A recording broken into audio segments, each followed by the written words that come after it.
Hello friends, Samuel Graham doing TCGs yet again. This is a little bit of an interesting one. I am going to be opening an older product. So at first glance, it would look like one of my throwback TCG videos and to a TCG I've already done. What I'm actually going to do is I'm going to open one completely sealed product and look at one other product I've already opened. What these both are, though, they are ideas, and I think, to my mind, kind of the two best routes that a CCG has gone, CCG or TCG, have gone in terms of kind of supporting sealed play. And I always kind of liked these products anyway, but I'll tell you, it was Joey over at Decks and Drafts mentioned a very similar product to what I'm going to open. And when he did, I was like, we'll have to actually look at this. This sounds fun. So, first off, my sealed product that I have here. He mentioned the Star Wars official tournament sealed deck boxes that they did. I don't have one of those, but Decipher also had a Star Trek CCG that had a very, very similar product. What these essentially were, what they were intended to be at least, and then I figure I wasn't really playing in tournaments back then. I was, most of the time the game was out. That's not really true. Lower teens and stuff like that, but I wasn't venturing out into gaming tournaments yet. So I didn't see exactly how this ended up being used. So I think the general idea, though, was that you could come in to a draft and you would open up this little package. You'd have 4 Premier Booster Packs, a alternate universe pack, and 20 exclusive cards. So the exclusive cards, and I haven't looked at the Star Trek one super close, so we'll find out exactly how this holds true. They did 2 different versions of it with Star Wars, but they were basically designed so that 10 of them, for Star Wars, 10 of them were light side, 10 of them were dark side, basically, to be able to use them to augment your sealed deck, your stuff, which was smart to me. I don't remember exactly what's in the Star Trek one, so we're going to find out. The other thing that I think that a lot of the newer TCGs also kind of need to look at is it also gave you a nice little card box also inside the product once you got it all opened, which is handy. Like, it's a pretty decent size, pretty close to what a lot of like the prize deck boxes and stuff like this are.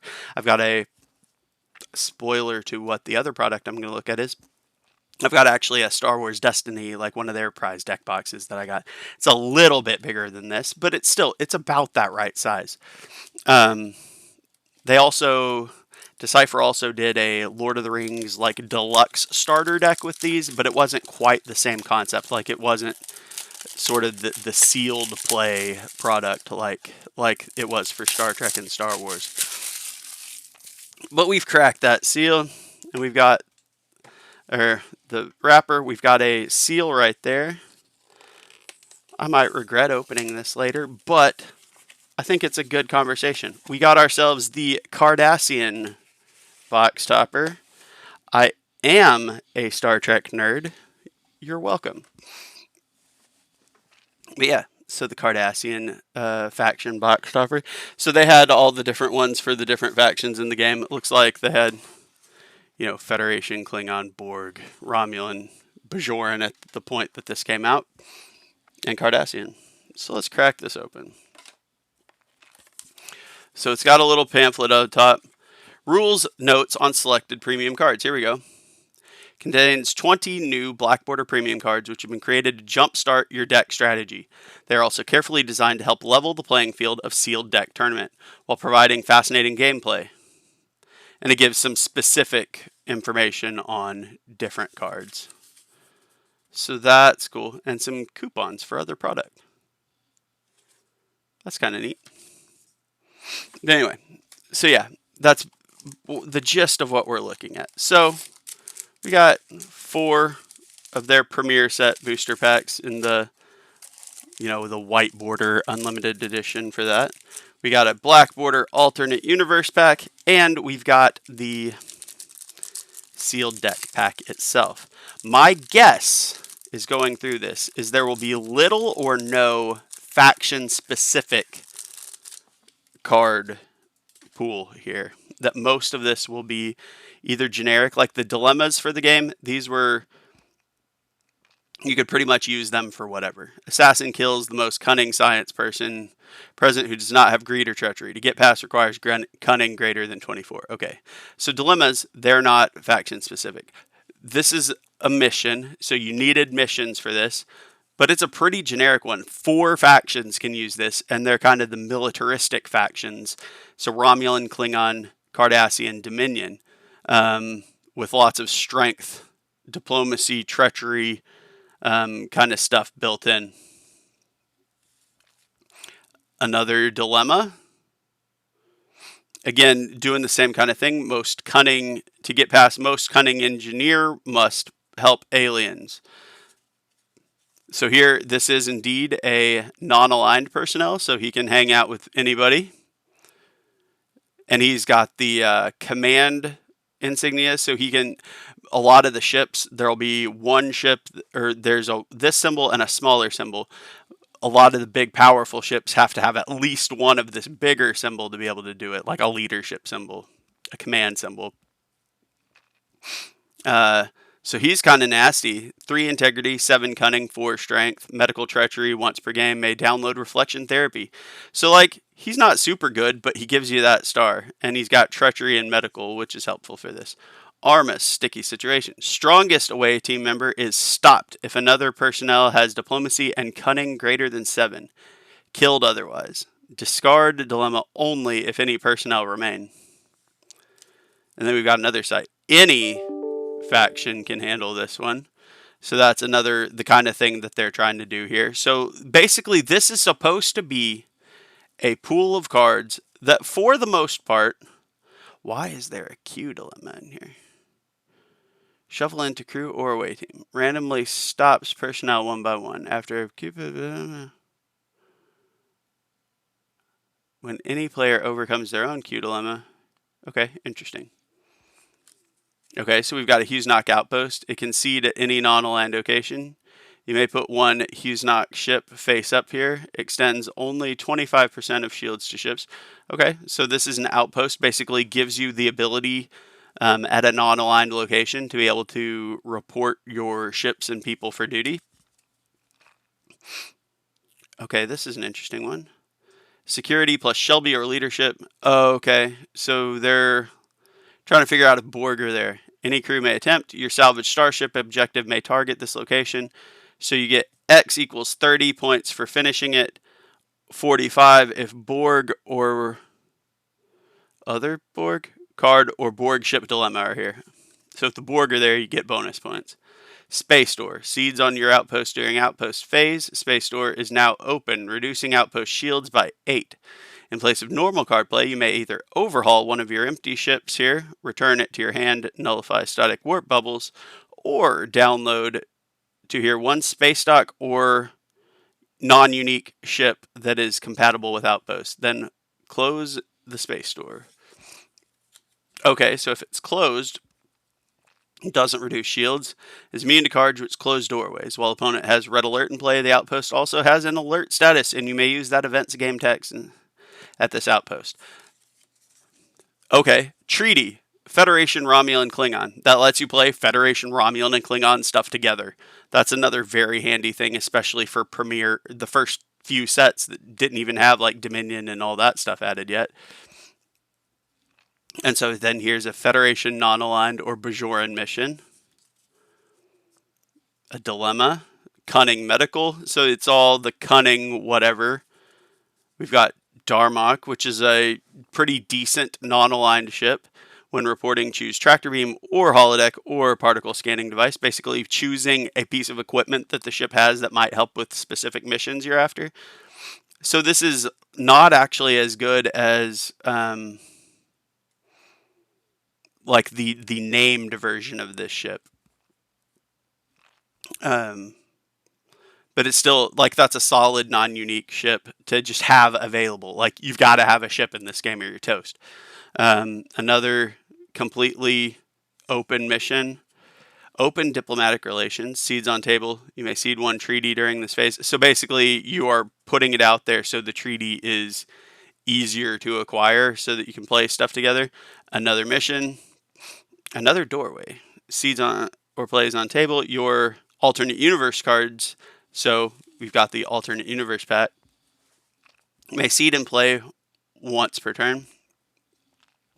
At any time, you may discard this doorway to download alternate universe door, which I would assume gives a better version of that, or nullify temporal rift, or play as a second wormhole, or return one of your ships in play and all cards on it to hand, or allow one non-aligned ship to report with crew at any location.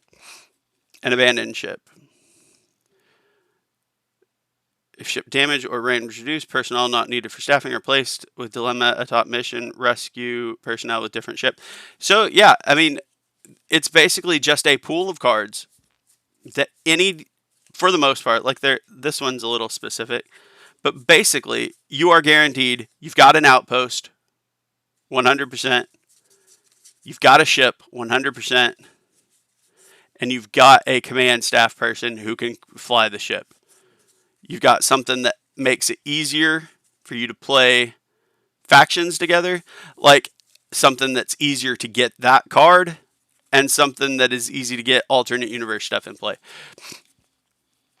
So the whole thing, the idea of it was, so you've got those as a pool, and then you open your packs as well. What I think they also did, and I'm not 100% positive of this, so don't quote me on it, is that once you had that pool, you were able to, like basically that pool of cards would probably have to be checked against something or verified, but that you could use those cards anytime as well for future tournaments. Like, so you didn't have to keep buying the box if they didn't have them in stock or whatever. So like this, that treaty would let you play this Klingon dude. All right, we've got a Cardassian, so we got a bunch of the command staff. Incoming message. I can't remember where the rare is in these. I think that's the rare. So it's another dilemma, Barclay's disease.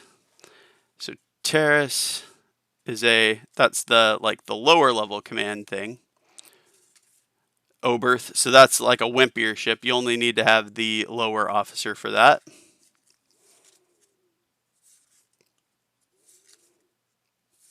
But so again, what those cards are for is basically to say, okay, regardless of what you open here. So now you've got a Klingon outpost. If you get enough Klingon stuff, you could handle that.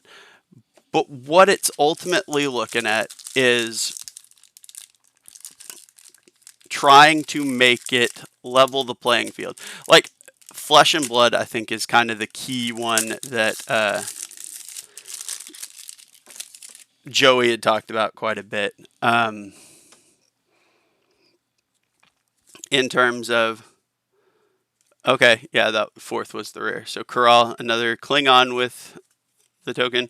Got USS Phoenix is our rare, so that's a unique Federation ship. That's cool. But like all you've got is Cracked Bauble, basically, for sealed. So if you get just an awful draw, either in sealed or draft, like you're just toast. Why not have this pack of cards that you can always have sitting over there that you can use one each of these cards to fill out your deck? Are they the greatest? No. Are they better than a Cracked Bauble? Yes. Crystalline entities are rare there. And a Klingon ship this time. But that's, again, that's kind of just the gist of what this product was supposed to be. Now, we're almost done cracking these packs. Why not, after all? And a Romulan ship, one that doesn't even have staffing requirements. That's clever. Just a little scout ship that moves around fast. Another treaty. Another cheap little non-aligned ship. Klingon outpost again. Mercenary ship. That's another decent non-aligned ship. And a very, for a generic Romulan ship, that's solid. Like, that's the generic you're kind of hoping for the Romulans. This alternate universe pack, it's not going to be, like, I'm not getting my hopes up, but the first, like, legit ultra rare card was in this set. And I'm in the same boat where I don't remember if the rare is in the same place in this or not. I think that's the rare. It's not the ultra rare. The ultra rare was the cool Future Enterprise. See, there's alternate universe store that this pack referenced. So you could also have that. Play one on table during the seed phase. It's now open, allowing your BA cards to... Okay. But yeah. So that's the idea of what this product ultimately was giving you these cards to kind of deal with your sealed pull situation. Now, the other product, Star Wars Destiny, they had a very similar setup. So this pack was ultimately, a lot of stores would do it. There wasn't a great way to do sealed. Frankly, because you couldn't, with that one, it was 5 cards per pack. And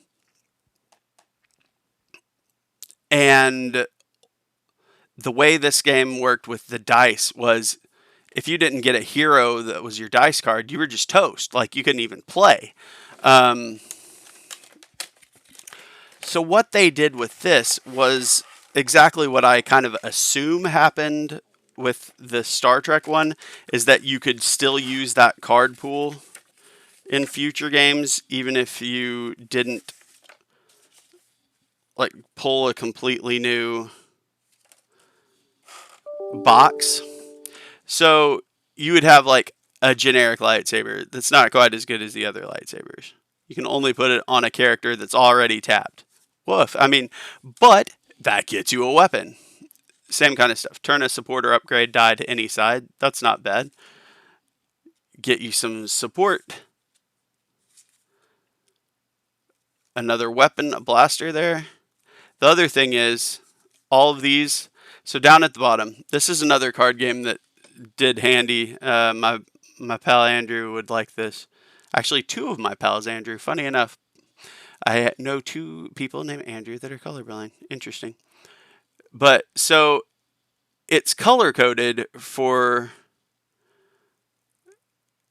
Actually, I guess that's the rarity's over here. It's color coded for the faction it is. Though I think it's black, white, and gray, so it's not terrible. But this right here, it's not focusing gray. There it is. Neutral. And then it says the word blue over here too, which is is it Jedi stuff or whatever? So it actually says neutral. All these cards are neutral, so they can play in a good hero or villain deck. Turn a character die to any side if there are more than 2 copies of that character in play. Spot a gray, neutral character to remove any one of your dice to gain 1 resource. And then it also just says gray right there. So you get some weapons, you get some equipment. That way you've got some guaranteed dice in the game, because this was one where it was a card game, but it also used dice, where if you didn't have any dice, you were toast. So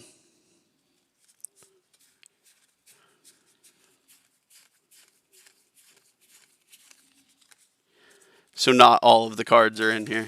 Oh, that's because they fell in the box. So I kept, I got a couple of these to have the cards in case I wanted them for constructed. But stuff like really cheap Jawa Scavenger. If you're just trying to fill some space, you got 6 points left. Here's a Jawa Scavenger. How about it? But it also got Ketsu Onyo for 9 points, who's a decent enough like bounty hunter type character. You got Lobot, a cyborg aide, another 9-point kind of support character, or a neutral Anakin Skywalker because he can be dark or light. He's like, am I switching sides yet? Don't know. But so that's what this gave you, is the opportunity to have, like, you were guaranteed, okay, I pull no other heroes, I can play Anakin, Lobot, and Ketsu if I want to. I pull a couple cheap ones, okay, Anakin, Lobot, and a Jawa Scavenger, like whatever the case may be. You could use one of any of these, one each of any of these cards. And the whole suggestion was, okay, they did tournaments early on where you bought one and did sealed, but the recommended format was, hey, as long as you are only looking at one copy of each of these cards, you can still use that in a future sealed tournament. So you could do that either way if you're one of the modern card companies, especially, Flesh and Blood is the one that comes to mind because I feel like it's one of the most played sealed draft, anything like that at the moment. But having that pool, maybe it's just like this one where it's just a pack of cards that you buy and you're allowed to do it. Maybe you actually have the legit storage box, which I think more games need to do, that also comes with the cards. But you say, hey, if you've got these 20 cards, those 20 cards bring with you to every sealed or draft event that you do, and you can put those in your deck list as well. I think that these are two games that did that very, very well and just had that planned out for that. And I really like what they did. Shout out to, once again, Joey from Decks and Drafts, who brought this concept up and made me want to do this video for a hot minute. Just now finally getting around to it. But yeah, that's the kind of concept that I think Flesh and Blood in particular, but several games out nowadays could really look at, is having that specific, easy to get your hands on card pool to supplement sealed and draft. Anyway, these are some Star Trek. Maybe wasn't my favorite game. I collected it because I'm a Star Trek nerd. The Star Wars one was one of my favorite games. It was my first CCG, so it will always have a place in my heart. And then Destiny, I loved it until it died. It was good times too. But I feel like those three games with that card pool, and Destiny did a second one of these boxes. I said it before, the Star Wars CCG did a second one as well. I feel like that's a really smart way of doing it, and it's another SKU you can sell. So it's like win-win, basically, when you think about it. It's something else you can sell. Maybe you even rotate that, like every 2 years you have a new one. I'm sorry for giving them terrible ideas. Don't hurt me. It's just out there. But I don't know. That's just kind of what I was thinking. I've been wanting to talk about this since Joey brought that product up. Thank you for the idea. Giving you credit from that perspective, but I wanted to kind of dive into it a little bit more. But hey, thank you everybody who has spent some time with me tonight. Let me know what you think. Have you seen any other card games that kind of did the same kind of thing, gave that sort of supplemental, here's something you can always use to fill out your sealed deck? Have you seen any others that did that? What do you think about the idea? Is it a good idea? I love it personally, obviously, or I wouldn't be talking about it. But, what do you think? Just let me know. And, as always, appreciate you spending some time. I hope you have a fantastic rest of your day. Like, subscribe, all that fun stuff if you want to. If you want to, it's fine. I won't be too mad if you don't. Just kidding. I won't be mad at all. It's all good. But thank you very much. Y'all have a great, great rest of your night.